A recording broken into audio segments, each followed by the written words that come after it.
સદગુરુદેવની જય. ઉમેશ્વર સાહેબની જય. રામેશ્વર નાથની જય. રામાપીરની જય. રવજીરામ બાપાની જય. પ્રેમજી દાદાની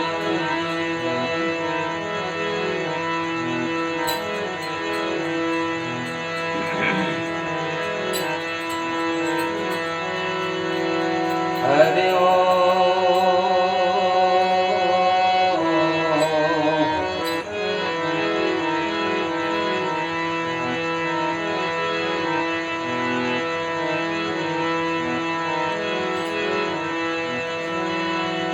સદગુરુ કરું છું વિનતી,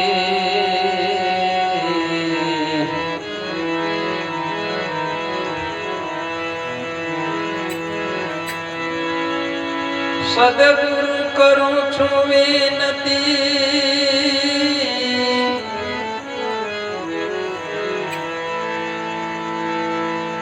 ઠાણું થેર કરીને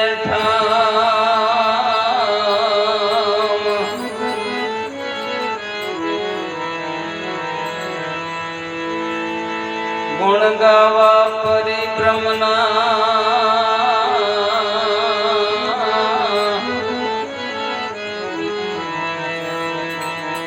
મારી જીભડીએ રસ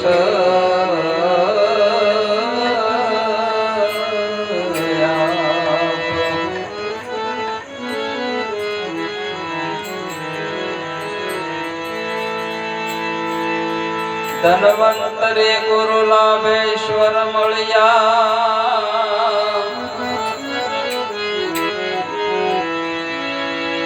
ધનવંતરી ગુરુ લાભેશ્વર મળ્યા,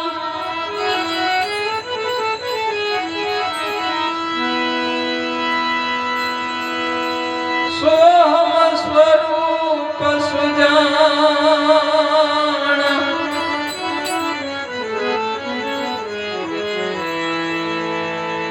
અજર અમર અમૃત આત્મા,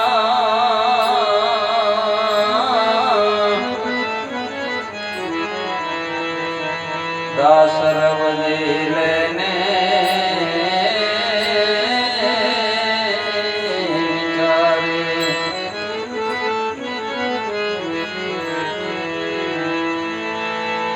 ઉગમ નામ રટણ નિરંતર,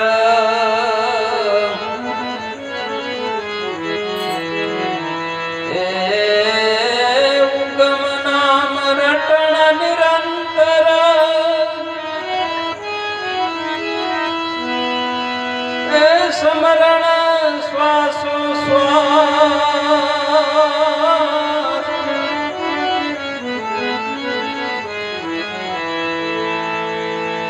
દાસ લાભુયુ લક્ષયુ લહે,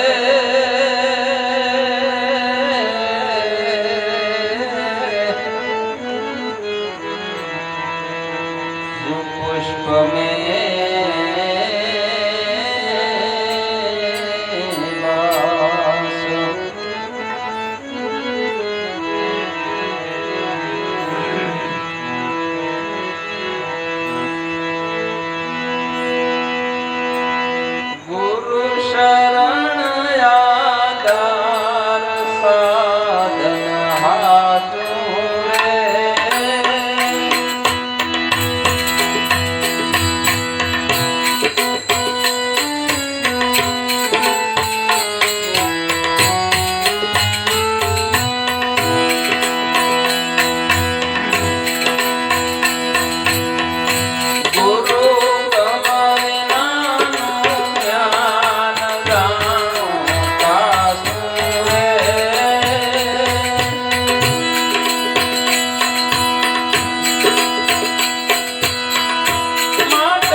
પરમ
મનુષ્ય જીવનમાં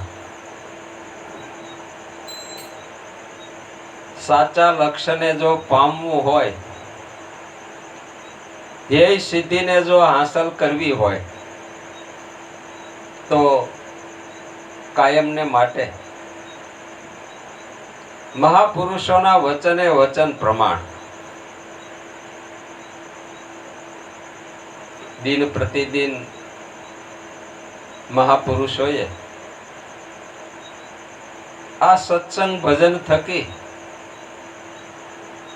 આપણો મૂળો, આપણું મનને એટલું બધું મજબૂત બનાવ્યું. પણ એ મજબૂત ક્યારે બને કે આપણું લક્ષ્ય, ધ્યેયને જો આપણે હાંસલ કરવું હોય અને ધ્યેય પ્રાપ્તિ સુધી જો આપણે પહોંચવું હોય, તો કાયમને માટે શુદ્ધ વિચારો શબ્દે ચાલો, કરજ કરમના નહીં નડે, નૂરતે ને સુરતે સન્મુખ રહેવે, તો ગગન ધૂન નિશાન ચડે. આવી પ્રતીતિ આપણા જીવનમાં ક્યારે બને કે ગુરુ શરણ આધાર તે સાધન સાચું રે, કે ગુરુ ગમ વિનાનું જ્ઞાન જાણો કાચું રે. માટે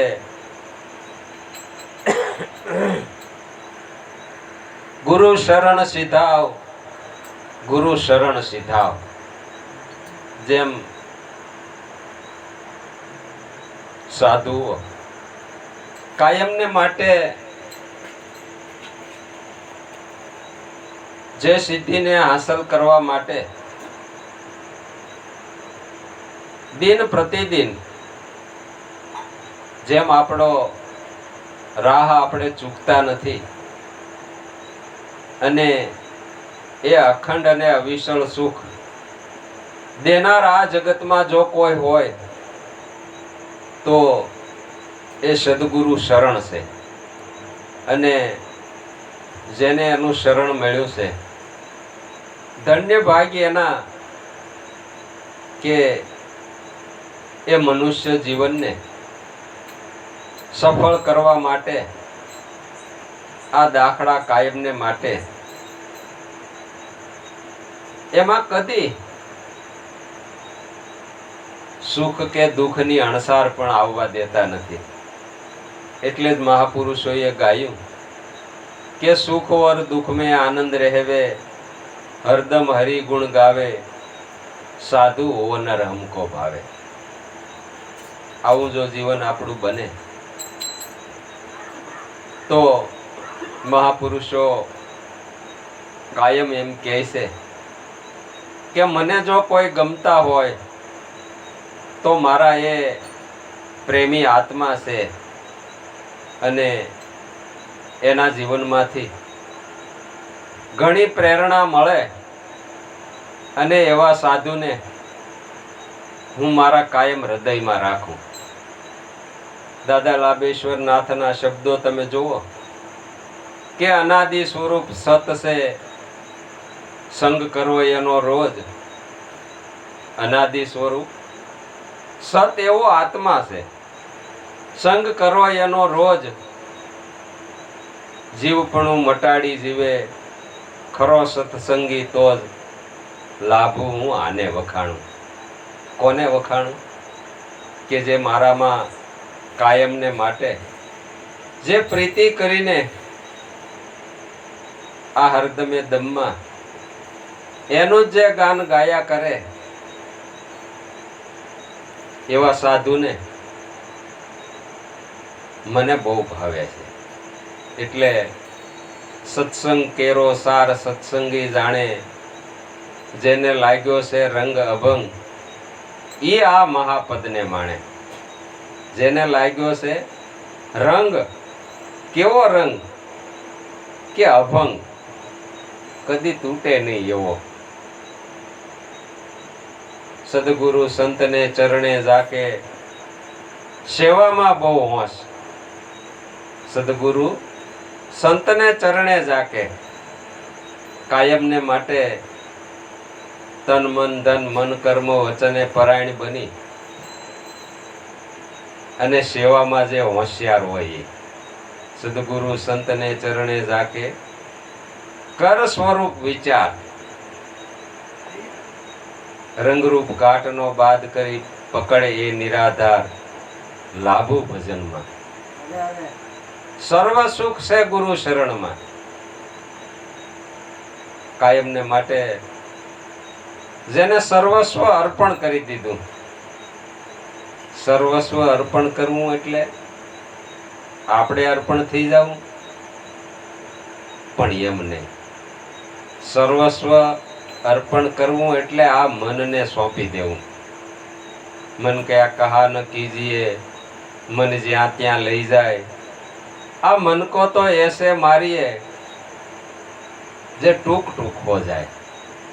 કદાચ ગમે એવો આવે ને ભલે ની ગમે એ સમજાવી જાય, પણ આ મન કદી ડગે નહીં.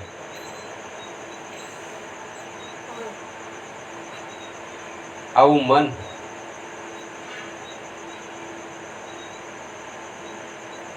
પટેલને પાદરમાં એક 2-5 વીઘાની જમીન અને સાહટીઓ કરેલો. એમાં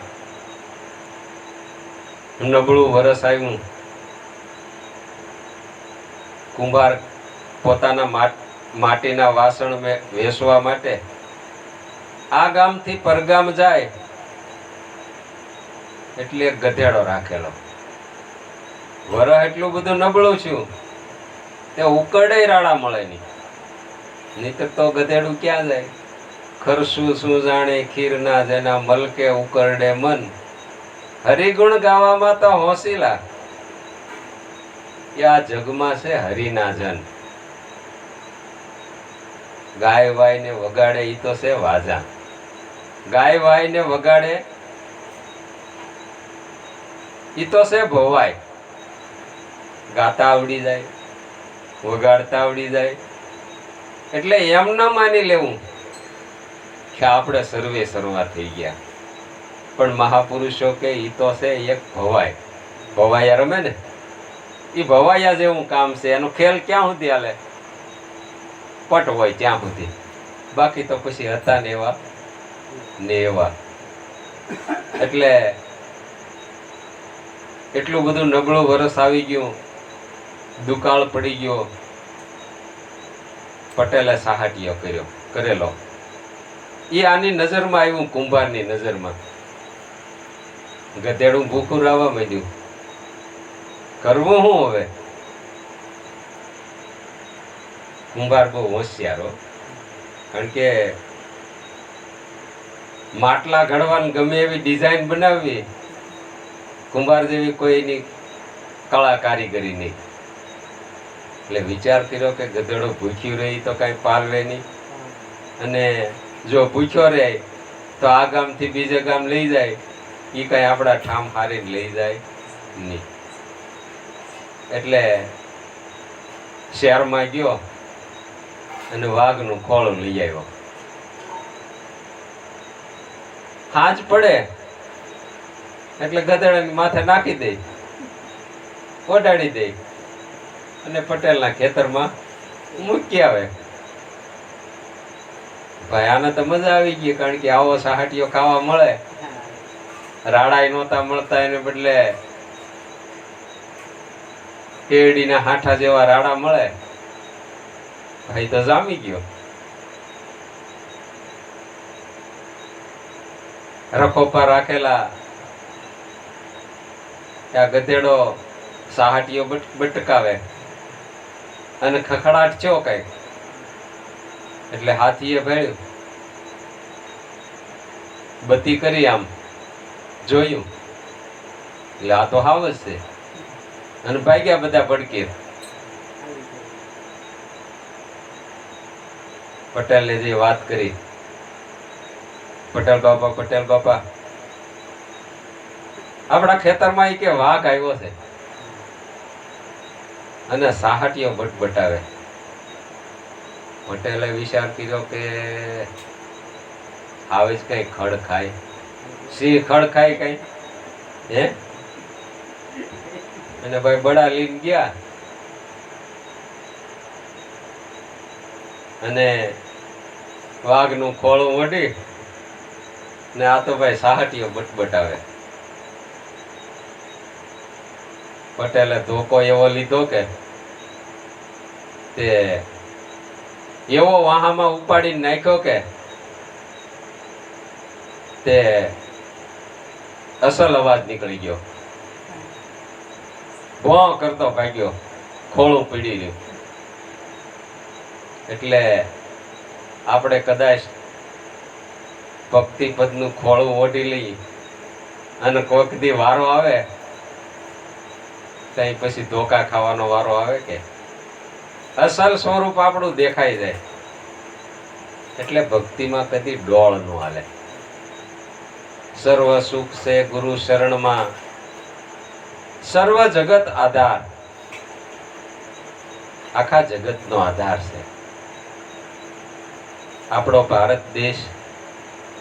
આખી દુનિયામાં તમે જુઓ તો સત્યના આધારે, કેવળ સત્યના આધારે, અને એમાંય ભક્તિપદ.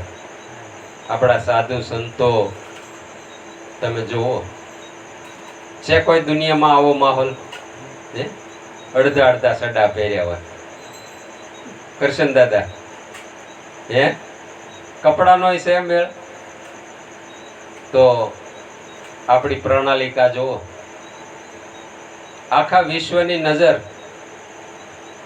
ભારત દેશ ઉપર છે. ક્યારે કે ધર્મનું પ્રતીક લઈને આપણે હાલ્યા છીએ. નહીતર અંગ્રેજોએ આપણી ઉપર 200 વર્ષ શાસન કર્યું. કેટલું? 200 વર્ષ. ત્રણેય પેઢી વી જાય ને, 200 વર્ષ એટલે ત્રણેય પેઢી વી જાય. પણ ગાંધીજી પાસે બીજા કઈ તોપ ગોળા હતા? શું હથિયાર હતું? કે એક હાથમાં લાકડી અને એક પન્યું પહેરવા અને એક ઓઢવા. આખા દેશને આઝાદ કરાવ્યો. જેને 200 વર્ષ આપણી ઉપર શાસન કર્યું, સત્ય નામના ભજનથી, ઈશ્વરના નામના ભજનથી સત્યનો રાહ પકડ્યો. અને અંગ્રેજોએ 200 વર્ષ કરેલું શાસન, એ સત્યની સામે અંગ્રેજો હારી ગયા. નહીતર એની પાસે કેટલા તોપ ગોળા હતા, ગાંધીજીને ઉડાવી ન દે. ગમે એવો સમરબંધી હોય તો ન ઉડાવી દે. તોપ ગોળા પાસે શું આવે? ખાલી ખિસ્સામાંથી આમ ડુપ્લિકેટ કાઢી હોય ને આમ કરી હોય, ઘરમાં જેટલા ઘરેણા પીડ્યા એટલા કાઢી દે કે નહીં? તો આની પાસે તો આખો ભંડાર ભરેલો. પણ સત્ય નામ કોની પાસેથી મેળવ્યું એને? કે એની માતા પાસેથી. એની માતા બેઠા બેઠા દળનું કરે.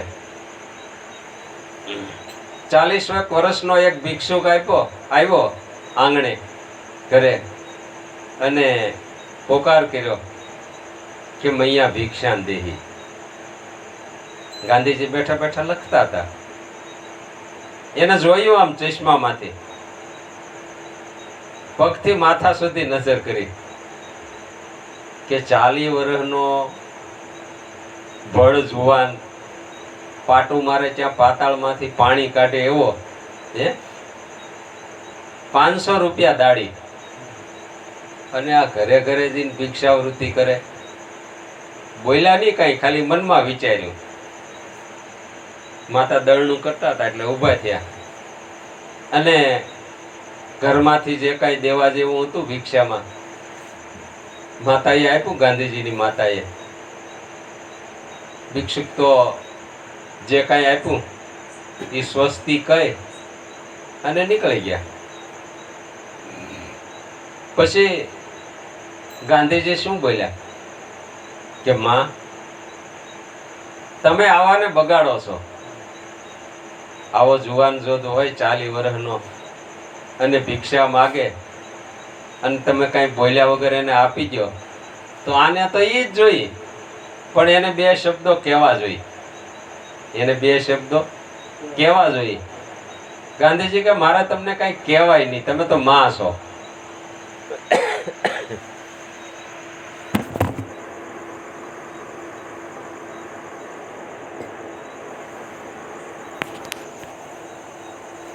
કે બેટા તારી વાત સાચી છે, પણ હું જે શબ્દો તને કહું એ તું જરા ધ્યાન દઈને સાંભળ તો તને ખબર પડે કે મેં એને સાધુ જાણીને, ભિક્ષુક જાણીને, કે આવા જુવાન જોધ માણસ જાણીને મેં એને ભિક્ષા નથી આપી. મેં તો એને આપણે આંગણે કોઈ ભગવાનનું રૂપ લઈને આવા વેશે આવ્યો હોય છે એમ મેં એને ભગવાન જાણીને ભિક્ષા દીધી. મેં કઈ સાધુ જાણીને એને ભિક્ષા નથી દીધી. એટલે આપમાં છે ઓળખાતો નથી, પાવક રેહો પાણે, કહે કાળુરામ સદગુરુને ઓળખો તો ઓળખાવે એંધાણી, અને બોલે એ બીજો નથી છે પરમાત્મા પોતે, અજ્ઞાની એ જ આંધળો જે અળગો રહીને ગોતે.